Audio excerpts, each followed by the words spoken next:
Hola a todos y bienvenidos a un nuevo episodio de Aprendiendo con The Smart Flat. Hoy tenemos a un súper invitado, también conocido por todos vosotros, que es el director general de Coldwell Banker México, Philip Hendricks. Bienvenido. Vamos a estar hablando contigo de temas muy interesantes, como por ejemplo, cómo montar una empresa que tenga la relevancia que tiene a día de hoy Coldwell Banker y cómo podemos montar inmobiliarias de la forma más exitosa en este mercado.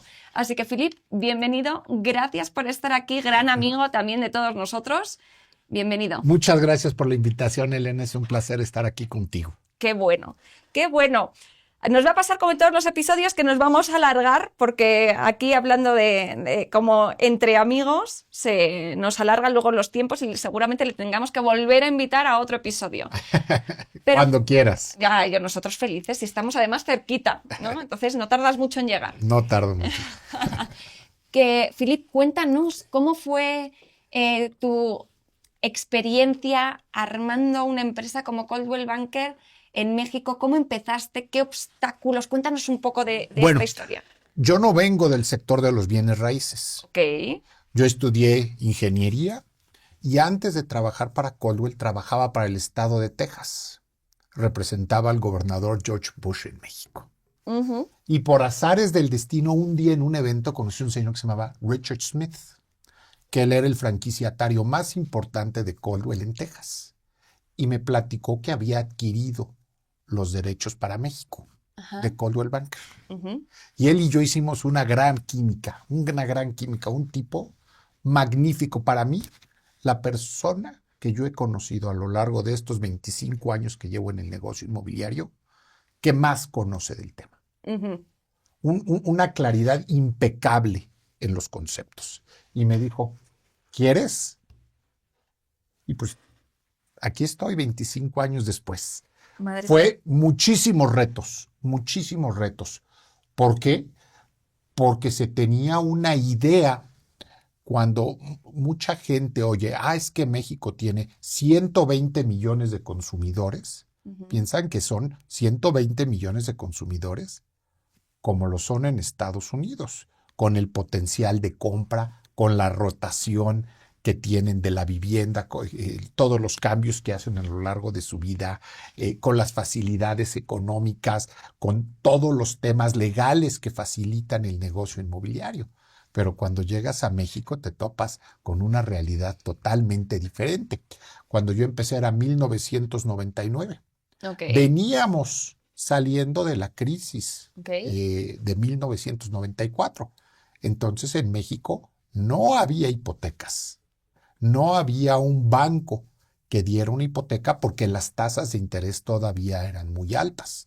Y la crisis del 94, como muchos recordarán, pues uno de los grandes afectados fue el sector de las hipotecas. Por eso se crea el FOBAPROA y todas estas organizaciones que ayudaron a resolver un poquito el problema. Entonces, ese es un primer gran reto, que había una falta de alineación en las expectativas muy grandes. Uh-huh. Luego Coldwell, una marca legendaria en Estados Unidos con una reputación increíble, pero que para los mexicanos se dificultaba el nombre Coldwell Banker. Sí. Todo el mundo decía, Coldwell Banker, pues dame un crédito. Exacto, sí. Soy un crédito. Sí. Tú vienes a dar hipotecas a México, tú quieres tarjetas de crédito, tú créditos para coches. Entonces eso fue un primer reto. Y luego las herramientas que se tienen en Estados Unidos uh-huh. no siempre aplican. Ajá. Para México. Uh-huh. Hay muchas cosas en Estados Unidos que se basan en el tema de la licencia, sí.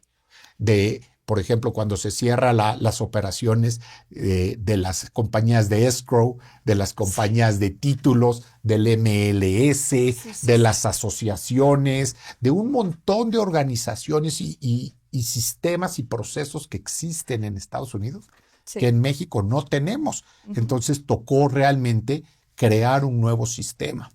Yo me acuerdo cuando fui al curso de inducción de la marca en Estados Unidos, estuve como 2 semanas. Y yo veía y oía lo que decían y decía, híjole, ¿por dónde voy a empezar? Sí, claro. No hay por dónde empezar. Y me regresé a México y había como 40 cajas. ¿Cajas de qué? Con carpetas, con información, con Ok. videos. Ok. Y yo creo que como los primeros 3 meses las vi todas, leí todas, hice anotaciones en todas. Y cuando acabé, fui y las guardé en la cochera de mi casa. Ujú. Y ahí estuvieron por muchos años. No las volví a abrir, porque no aplicaban para el Es que mercado claro. mexicano. Había que hacer otra cosa totalmente diferente para el mercado mexicano. Es una pregunta y te voy a cortar aquí. ¿Tú crees que esa diferencia a día de hoy sigue siendo igual de grande? Yo creo que se ha hecho más grande.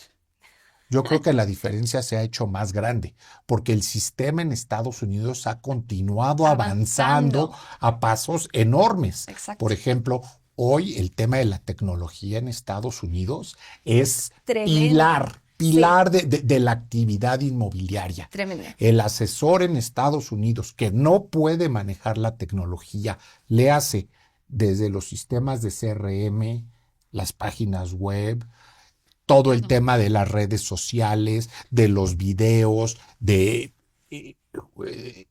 todos esos momentos en los que la tecnología viene a complementar el negocio, Sí. en Estados Unidos han explotado. Exacto. Y aquí ha sido mucho más lenta y gradual la Totalmente. implementación. Entonces yo creo que la brecha se ha hecho mucho más grande. ¿Y tú crees que si ahora se agarra todos los sistemas que hay en Estados Unidos y se traen para acá, funcionarían? No funcionaría. Es que Yo no creo que funcionaría. No. Nuevamente, si se tomaran los sistemas como están, yo te diría, híjole, no se podrían implementar. Para empezar, porque la mayoría de los sistemas en Estados Unidos se basan en tomar la data de las propiedades Ajá. de los sistemas MLS. Correcto.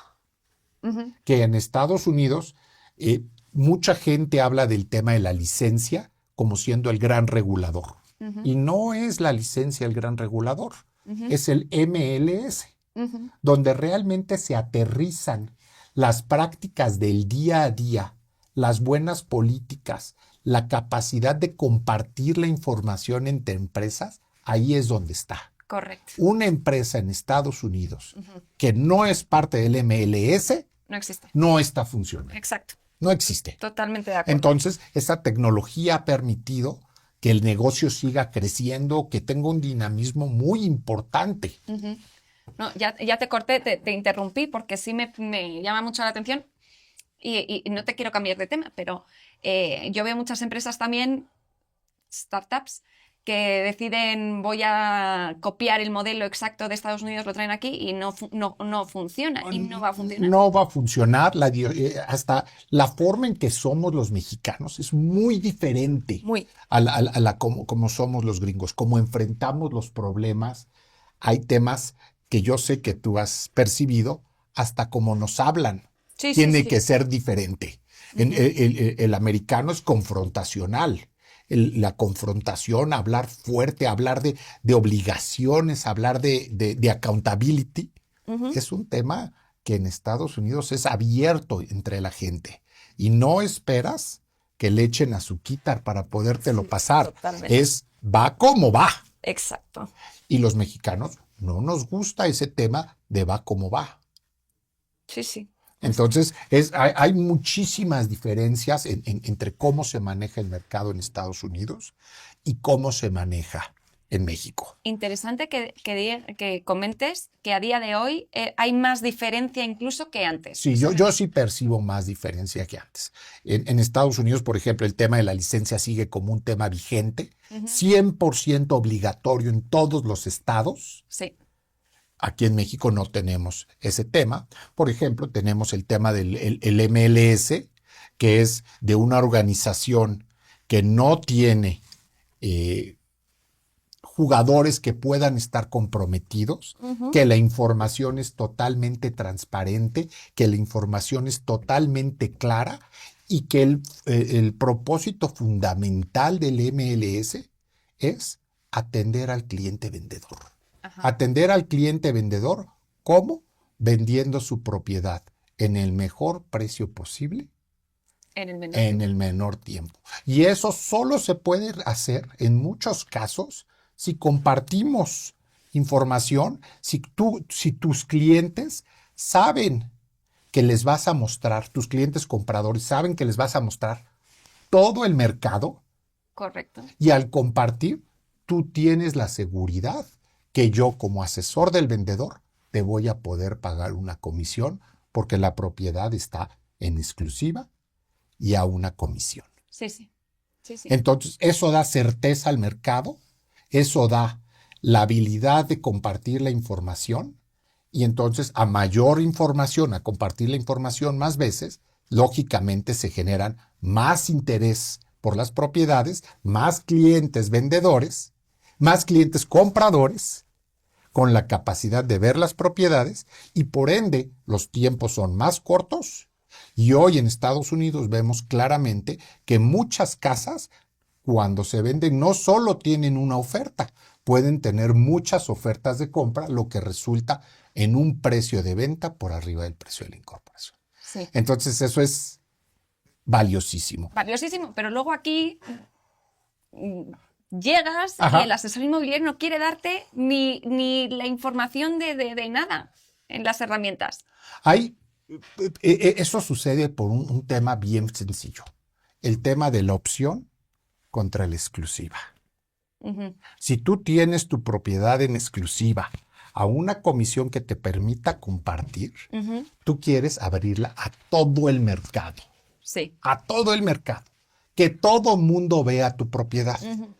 Y mal informados los clientes piensan que si tú le das la propiedad a muchos asesores Se en va a vender opción, más rápido. se va a vender más Y rápido. es al Y contrario. así no sucede.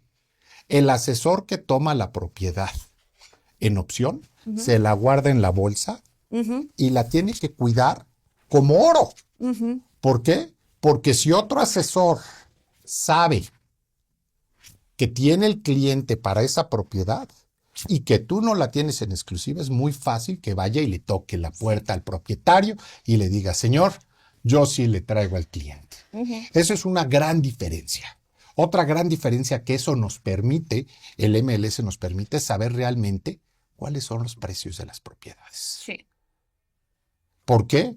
Porque en el MLS, por las reglas de cada uno de ellos, se tienen que registrar todos los precios de venta. Exacto. ¿En el cuánto precio se vendieron? de- ¿Quién la vendió?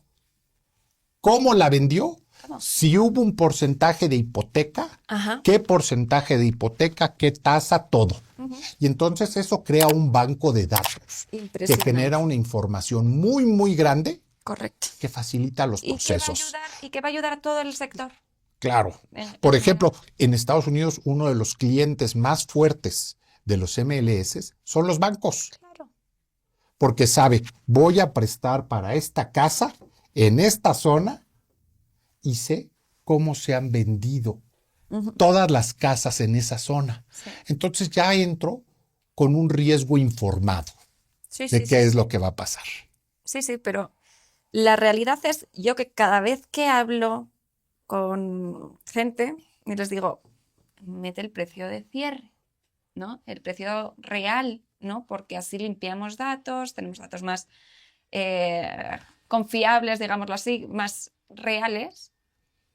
Y te digo, hay gente que dice, no hay forma de que nadie de mi equipo te dé esa información en tu herramienta. Y yo, no es que se vaya a hacer nada malo con la información, es para darte a ti más transparencia. Entonces, ¿por qué crees que hay ese rechazo?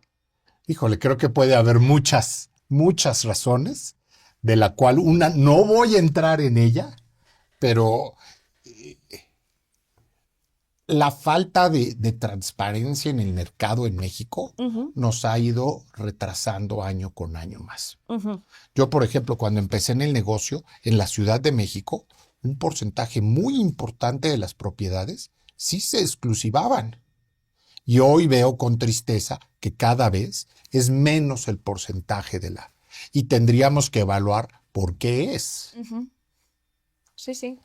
Entonces, eso es todo un tema súper importante. Entonces, yo sí creo que la brecha entre México y Estados Unidos se ha ampliado, que el mercado en México, en muchos sentidos, ha cambiado, no necesariamente para bien. Lo que te decía, vemos más opciones que exclusivas. Vemos un tema de comisiones a la baja. Y vemos un tema de que aunque se podría compartir, es mucho más difícil compartir de lo que era antes, a pesar de los medios electrónicos de información. Sí, sí.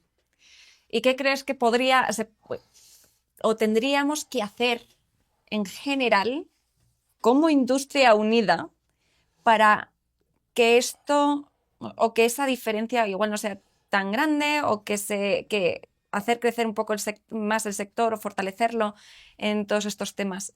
A mí me encantaría ver el tema de las exclusivas. Eso a mí se me hace que es un factor diferenciador del negocio importantísimo. Yo creo realmente teniendo asesores profesionales que puedan presentar los argumentos a favor de que el propietario dé la propiedad en exclusiva. Mira, yo te digo, yo trabajo, lo sabes, trabajo con muchas asociaciones y cuando me han llamado para hablar con alguna de ellas, llamando un poco a la tranquilidad por tema de algunas plataformas tecnológicas que están subiendo precios, etcétera, etcétera, pues me dicen, no, es que, digo, yo siempre soy la primera que dice, oye, busca la exclusiva. De hecho, tenemos podcast de cómo conseguir una propiedad en exclusiva, cómo hacerlo, ¿no? De la forma correcta.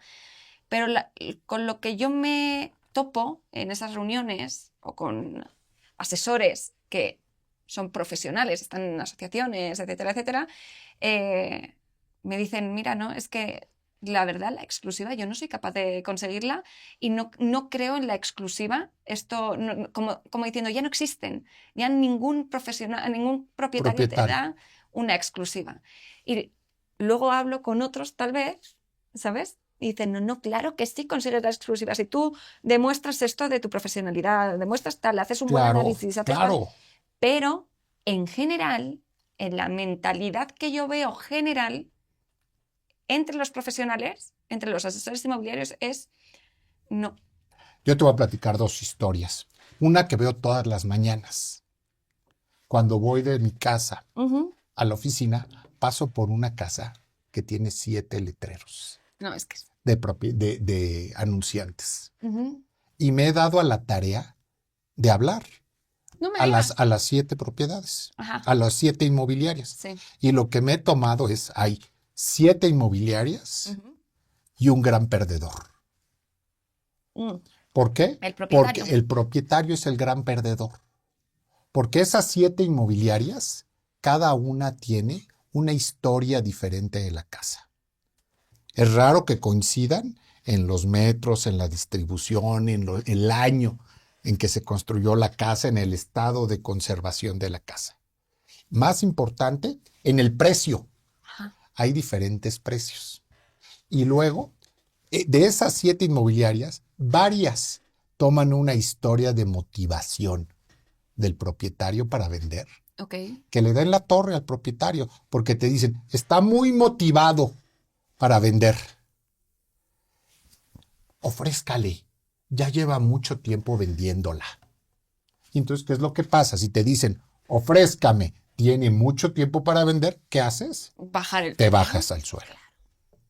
Y entonces, entre las 7, no pueden hacer la tarea, pero sí hay una persona que está siendo afectada todo el tiempo.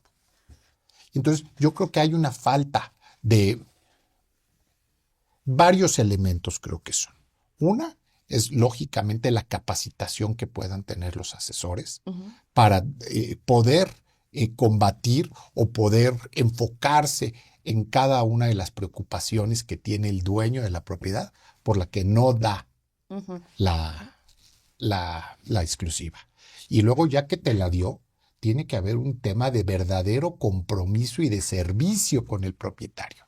Y yo creo que muchos de esos propietarios, sus expectativas no se han cumplido en el pasado, y entonces crece esa idea de que si se la doy a varias, voy a estar mejor. Pero hay otro tema, yo creo, ahí metido. Creo que cuando un asesor va y habla con un propietario y le presenta su propuesta, el profesional va a dar un valor real de esta propiedad. Claro. Va a hacer una valoración, un estudio de mercado y va a decir, esta propiedad vale tanto. No, si el propietario cree que vale 5 millones, pero realmente tiene un precio de 3 millones, el asesor profesional dice 3 millones. Y el propietario dice, ¿cómo 3 millones? No, son 5, ¿no? Entonces, en ese momento, cuando dice el profesional, yo te la puedo vender a 3 millones, no a 5. El propietario dice, es que hay otro asesor Claro. que está de acuerdo Claro, en que vale 5 millones. eso pasa todo el tiempo. Eso pasa todo el tiempo. En una propiedad en exclusiva, Ujú, el asesor y el propietario llegan a un precio conjunto ujú, en base a las posibilidades que sí tiene la propiedad de venderse. Lo que tú decías, puedes llegar a un acuerdo con el propietario de decir, bueno, ya vimos que tu casa no vale 5 por estas razones. Vamos a salir en 4 y vamos viendo qué va pasando. sí, pero luego... Y entonces, a lo largo del proceso, tú vas a poder identificar como asesor Ujú, si la propiedad sí está en 4 millones o no. Si te hablan y te dicen, oiga, ¿cuánto vale esa casa? Y tú le dices, 5 millones. El cliente que está buscando ha visto cientos de propiedades ujú, y sabe, tiene ya un número en la mente que se le ha creado a base de su investigación y te va a decir, no, está carísima. ujú. Sí, O cuando ya la enseñas, te dicen, sí, sí, me encanta, pero está muy cara. Y ujú, entonces, ¿qué pasa? La propiedad se va quedando en el mercado. Cuando la propiedad es en opción, no hay esa negociación, no hay ese feedback para el cliente. sí, no. Porque Ujú, tú haces como que me contratas y yo hago como que trabajo. sí, Entonces, esa es una gran brecha que ujú. hay en el negocio. Sí, pero ya también entra otro factor, bajo mi punto de vista. Tú como asesor presentas y dices, no vale 5, vale 3, lleguemos a un punto intermedio, 4.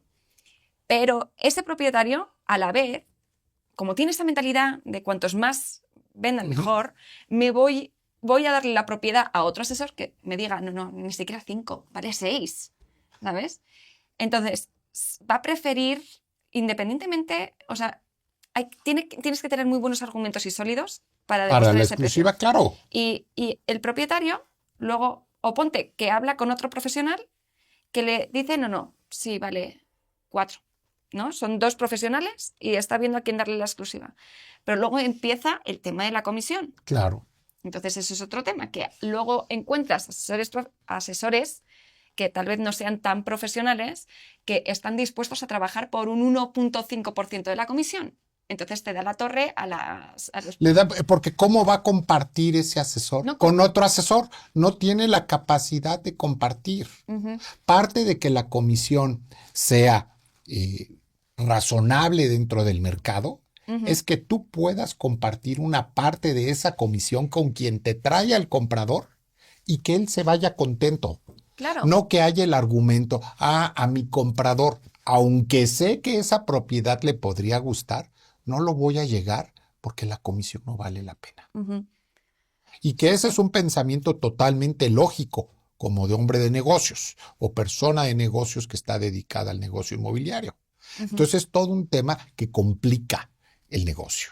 En Estados En Unidos... Estados Unidos recientemente hubo el tema de esta super mega demanda Ujú, que hubo en la que decían que los compradores ujú, habían sido engañados para que los propietarios habían tenido que pagar la comisión de un asesor que ellos ujú. no habían contratado. Ajá.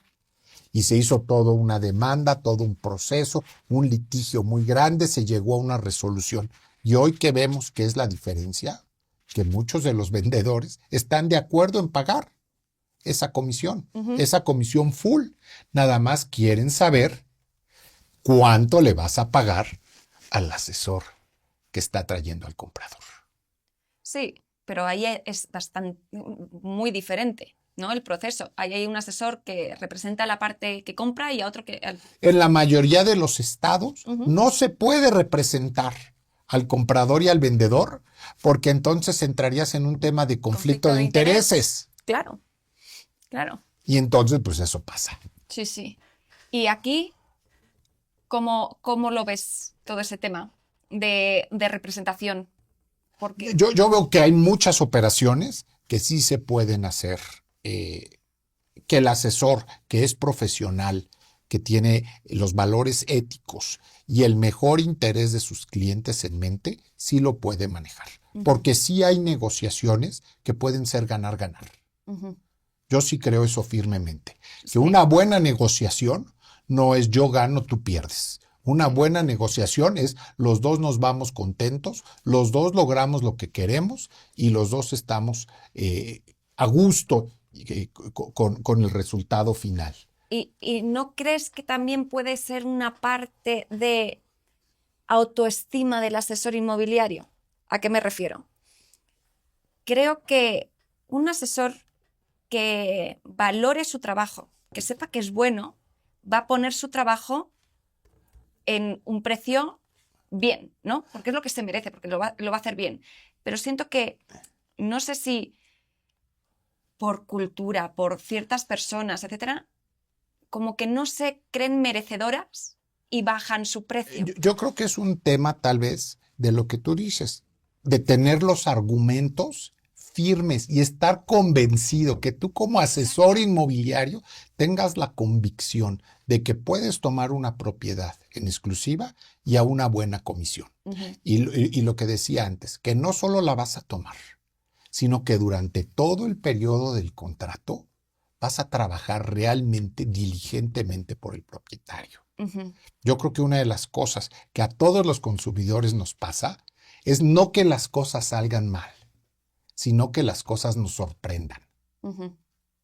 Porque si te voy informando a lo largo de todo el proceso cómo van las cosas, tu expectativa se puede ir ajustando. Sí. Pero si siempre te digo que todo va bien y luego no, y al final del día todo sale mal, tu expectativa queda terrible. Sí, sí, totalmente. Y que hemos cambiado la dirección del podcast así. Sí, nos fuimos por otra vertiente.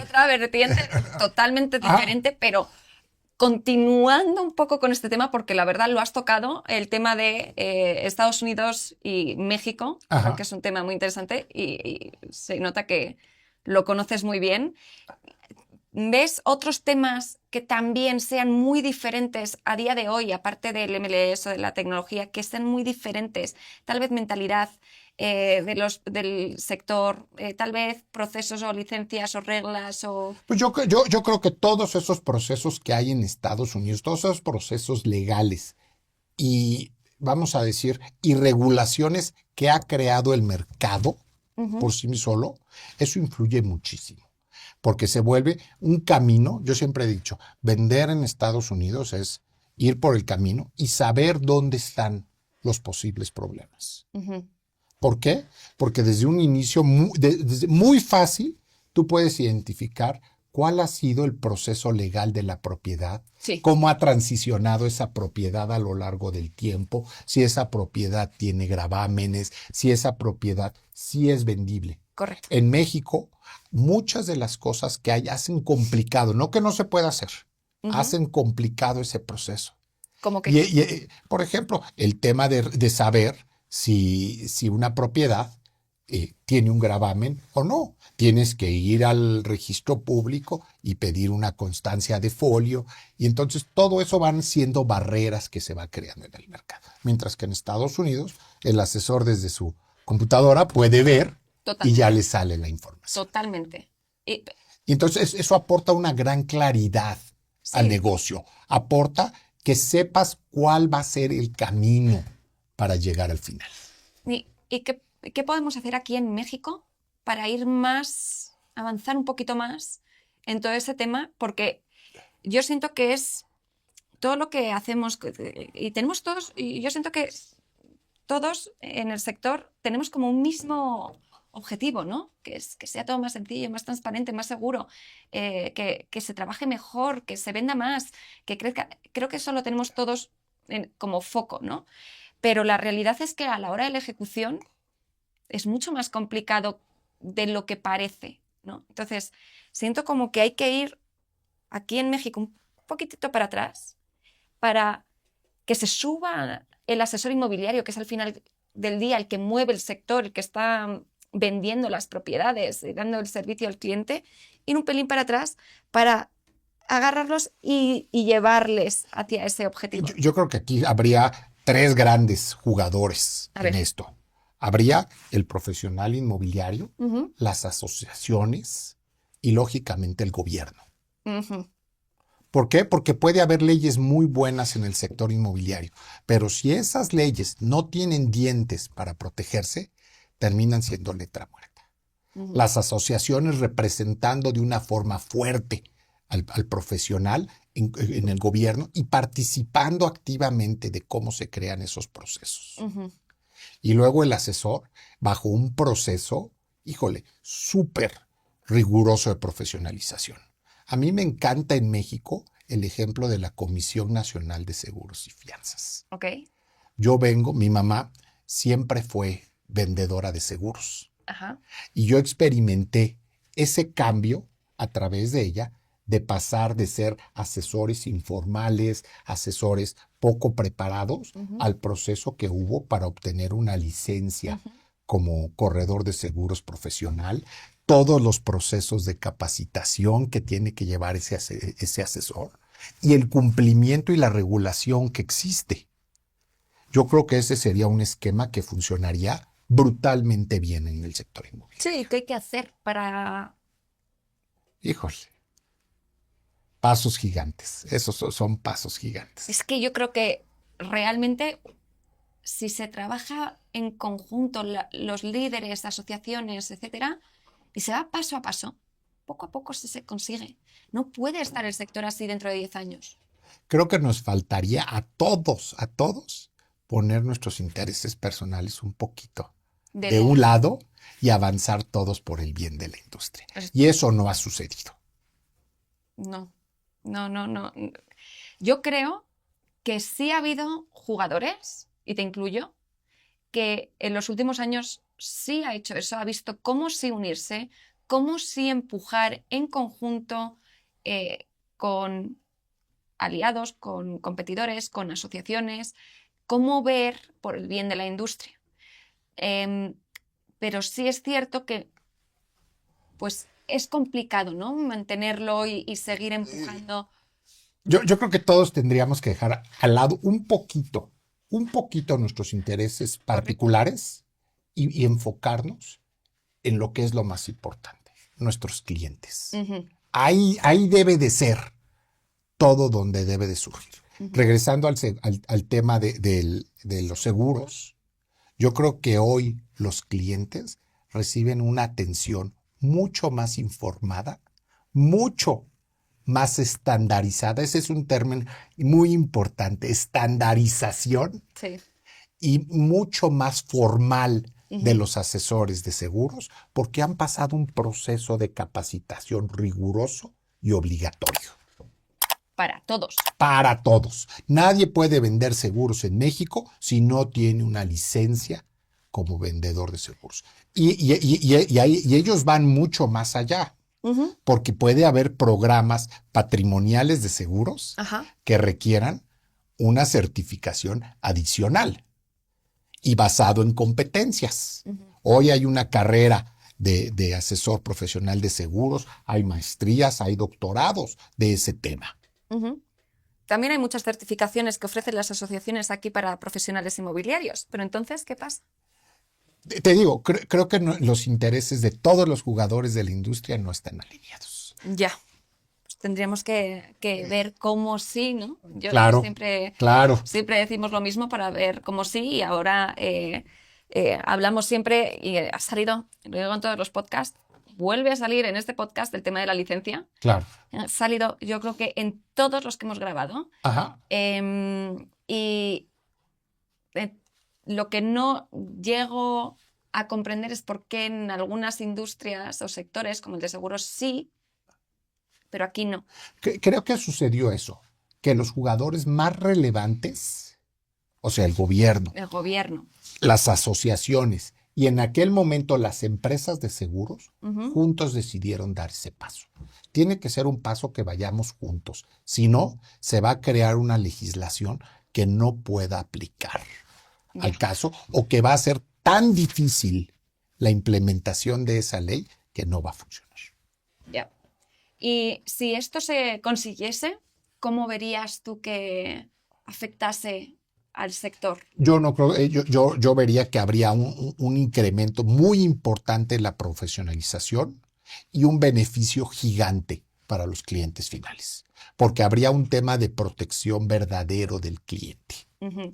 Tanto de... o sea, vendedor y comprador. exactamente. Sí, Y yo creo que fortalecería mucho más el sector. pues al crear barreras de Exacto. entrada y de salida del Ujú. negocio, podríamos tener gente que complete mejor los procesos de capacitación, de profesionalización y de accountability. Ujú. Un asesor de seguros profesional tiene que tener un seguro de errores y omisiones, Ujú.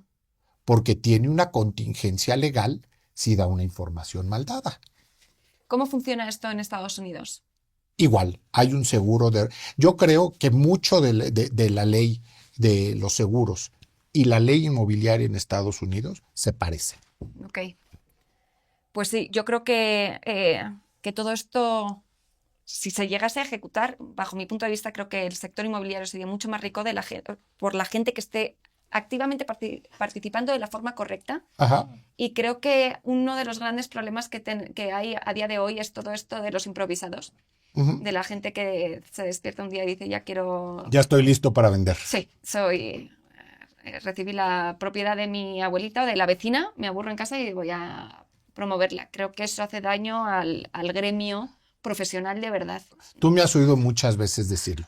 Yo soy un convencido de que los derechos de los clientes deberían de estar por encima de cualquier cosa. Ujú. Porque tú y yo sabemos que la compra o la venta de la casa puede ser la operación patrimonial más importante que hace la mayoría de las personas. Ujú.